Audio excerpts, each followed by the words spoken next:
Hey everybody, welcome to the Dash of Elan. Thought I'd make a little video as part of my battle vlog. Show you guys what's going on, at least as I get back into the board gaming. Now that the weather's all warming up, I got more time to move back into my game room and see what's going on. Of course, I do have some Gloomhaven, some Lord of the Rings, but I'm going to cover this on my other channel, the GM's Alcove. Now, this is on one of my tables. I got this all in sorting process. I'm going to punch out these counters, go through the decks of cards. Gloomhaven, this is Jaws of the Lion. More on that on my main channel. So let's see what's on the wargame table. There we go. If you're not in the know, this is Flying Colors. And I got this, I think, last year, or maybe the year before. I was fresh off the P500 reprint. So actually, it's probably a couple of years now, and I've played with it here and there. Couple little practice games, throw down some ships and see how it goes. Never actually sat and played a full scenario. And currently, I've got this all set up on the table. Been playing it for a few days now. This is the first scenario I've tried to play. This is Porto Praya Bay, 1781, April 16. That's appropriate for this time of year. 12 turns, map D, wind direction this way. Calm weather. That plays a big role in this little fight. But it's an interesting little fight. I know nothing about it. I usually like to read up on these battles before I play them and learn about the participants and what's going on, the setting of it, and so on and so forth, the context, rather. I didn't really do that. I just read through the description here, which is right here, a brief description. That was good enough for me to get started. And 5 ships on 5 ships. We got Johnston in charge of the British, and we've got Suffren in charge of the French. Yeah, and it's a pretty interesting little small battle. British all start at anchor. The French are basically trying to damage more British than they are damaged within a 12-turn span, which is a very short battle. I've taken a few days to play this off and on when I have time, and I think we're halfway through the game, or the battle rather. As you can see up there, we're at turn 5. And there's the little wind direction right there, and so on and so forth. It is calm. Ships have -1 movement points. I think it's -1, yeah. So there is that going on. And taking a look at the map, not much has gone on. The French ships have slowly made their way forward. I did leave 2 of the British ships. There's 5 of them here. 2 of the British ships I left at anchor because they do have some advantages regarding damage if they fire from that position. Just to try it out, that's the fun part about this game, see how the rules mechanics handle various aspects of warfare. And the other 3 ships I've got on sail, this one here in full sails because he's way out of the action right now, so I gotta bring him up. They're beating against the wind right now. It's not good.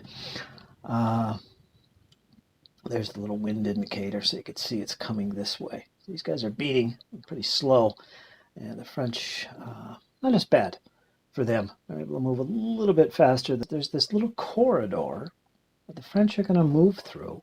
On the one side, right here, some shallows. Got to be careful of those. I don't want to risk grounding any of the French ships, and same for the British. So there is this little corridor. The French are ideally moving in that corridor up in this direction, pummel the anchored British ships coming in the opposite direction. We'll see what transpires from that. A lot of little broadsides going to be thrown at each other, I think. So it should be interesting. Again, battle's about halfway through. The French just want to get one of those ships damaged. Yeah, so they can claim a victory. I got this big blue die on here for some reason. I think it's the French turn, start of turn 5. Suffren's flagship. Can't see what ship that is. He's taken some hits. Got some sail damage, some hull damage, all because of this anchored ship right here. What ship is that? The Isis. This one right here. But yeah, it's interesting. I'm having fun with it. I've never really played this game, and love it. Love naval action. And fast moving. I whipped through 3 turns, in fact, in one go. If I remember correctly, it was like nothing. But then again, there's not much shooting going on. When we're looking at this battle, I should mention I do have plans for some new games I'm going to be putting on the table. This is basically my inaugural game session to get me back in the flow this year, 2022. Playing some great board games. And I've got 2 games in particular coming off the GMT P500. For you GMT fans, you might know what they are. You might. One of them is Pike and Shot. And of course, that covers a lot of English Civil War battles, 30 Years' War. I think there's 3 battles of that, but I'm really anxious to try that. That's going to be quite enjoyable for me. And it'll probably be the first game I set up after this one. I also have Great Battles of Julius Caesar, which I believe is a couple volumes from the Great Battles of History series. And again, I had those back in the day. Sold them off, unfortunately, but I'm going to get this volume. And I've got that on the P500 for a while now. And that'll be coming up next. So, yeah, I'm excited. New games, always a plus. And you can see the layout of the ships right here. And this is a perfect size battle. I mean, 5-on-5, a half dozen aside is just perfect for me. And I don't bother using special cards that you can print out for the ships or the ship logs, which are ideal mainly for bigger battles, especially the ship logs that come with the games you can also print out. I just like to put the counters on the ships, and that's fine with me. It does get cluttered after a while, after some turns of shooting anyway, but that's okay. That really is okay. And yeah, this is look at the battle. Now, I'm not going to do a play-by-play with this. Maybe in the future. I don't know. Let me know, folks. You want to see me refight the Battle of Trafalgar? But yeah, if you want to see more play-by-plays on this game, with a little bit of how-to, as I do with my games, just to give those new to the game an idea of how the game works, let me know. And yeah, pretty excited. New games coming. Good progress on this battle. Having fun. So that's a little short update and what's coming here on my battle vlog. And yeah, so folks, stay tuned. I'm going to keep up with my battle vlog as I get more games under my belt this year. Of course, some of the other games I got up here, unfortunately, that one right there is all glared out, but you know what that is. Battles for the Shenandoah, one of my favorite series of games from GMT, the Great Battles of the American Civil War series. Love it. It's pretty heavy, but I enjoy that. Yeah, I'm planning on getting more games of these in if and when I have the time to do so. If you got a favorite, folks, let me know.